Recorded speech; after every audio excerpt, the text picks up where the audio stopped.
Welcome back to my YouTube channel Apoorva library. आज का column classification ही हमारा चल रहा है। अभी तक 3 क्वेश्चन मैंने मैथ से रिलेटेड करवाया था। आज हम लोग चैप्टर बदल रहे हैं, फिजिक्स लेके चल रहे हैं। फिजिक्स का जैसा कि आपको पता है कि मेन क्लास सी होता है according to CC. According to CC physics का मेन क्लास सी होता है। मैंने आपको फर्स्ट डे से ही बता रही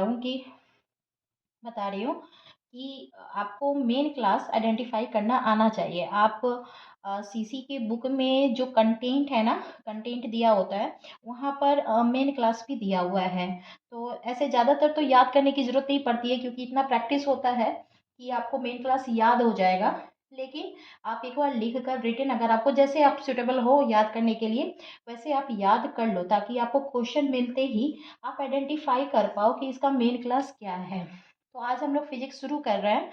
अभी तक हम लोग मैथ का लेके चल रहे थे। मैथ का हम लोग ने 3 अलग अलग क्वेश्चन करके देखा है। आज फिजिक्स का मेन क्लास वी।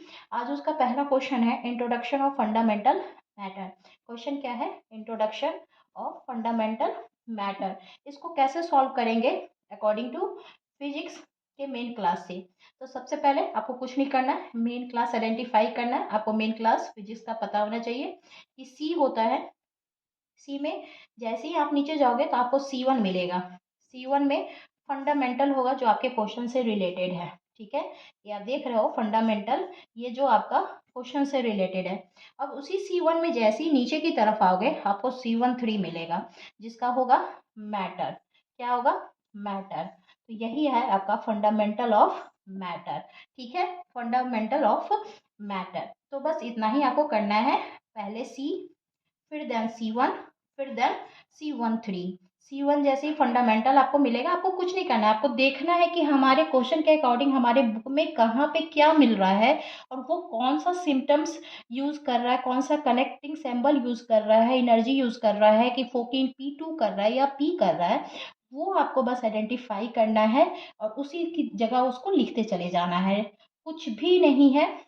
तो आज फिजिक्स का जिसका मेन क्लास सी है उसके अकॉर्डिंग हम लोगों ने ये क्वेश्चन सॉल्व किया, introduction of fundamental matter.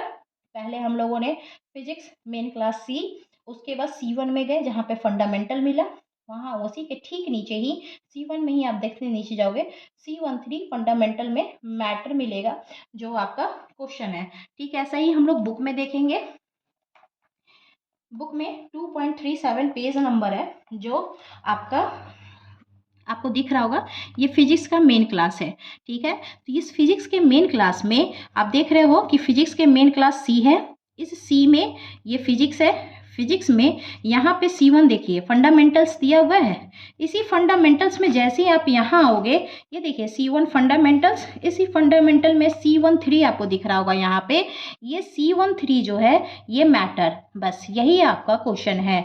C13 क्या है? मैटर है। तो इस तरीके से आपको क्वेश्चन सॉल्व करना। पेज नंबर इसका 2.37 है। मेन क्लास फिजिक्स का सी है। हम पहले C1 में जाएंगे जहाँ पे फंडामेंटल्स दिया हुआ है, वहाँ से C1 में आएंगे तो C13 में मैटर दिया हुआ है। बस ऐसे ही आपको सॉल्व करना है फिजिक्स का क्वेश्चन। एक दो क्वेश्चन और देखेंगे, उसके बाद हम लोग मेडिसिन का क्वेश्चन करेंगे। बहुत ही दिक्कत होता है इसके न्यूमेरिकल में मेडिसिन के, तो हम लोग सीधे फिर मेडिसिन पे चलेंगे, फिर और भी करेंगे क्वेश्चन चैप्टर वाइज। लेकिन पहले मेडिसिन देख लेंगे, क्योंकि कमिंग एग्जाम बिलीव वालों का है तो उनके लिए हेल्पफुल होगा। तो वीडियो अगर पसंद आ रहा हो तो प्लीज़ लाइक एंड सब्सक्राइब ना भूलें। अपूर्वा लाइब्रेरी को मैं लिख दे रही हूँ, अपूर्वा लाइब्रेरी को लाइक और सब्सक्राइब करना भूलें। आपके लिए इसी तरह से वीडियो बनता रहेगा। और प्रैक्टिकल का क्वेश्चन कोई प्लेटफॉर्म आपको नहीं दे रहा होगा, चैप्टर वाइज क्वेश्चन वाइज, जो आपको हूबहू कैसे सॉल्व करना है नंबर वाइज, की स्टेप बाय स्टेप, कि पहले सी चले, फिर C1 चले, फिर C13 चले। आपका ये फोकिन P2 में है, कॉमा की यूज़ हो रहा है, कनेक्टिंग सिंबल की यूज़ हो रहा है। तो इसीलिए आप मेरे दोस्तों से शेयर करना भी ना भूलें। अपूर्वा लाइब्रेरी को लाइक एंड सब्सक्राइब करना ना भूलें। फिर नेक्स्ट वीडियो में जल्दी मिलते हैं। Thank you.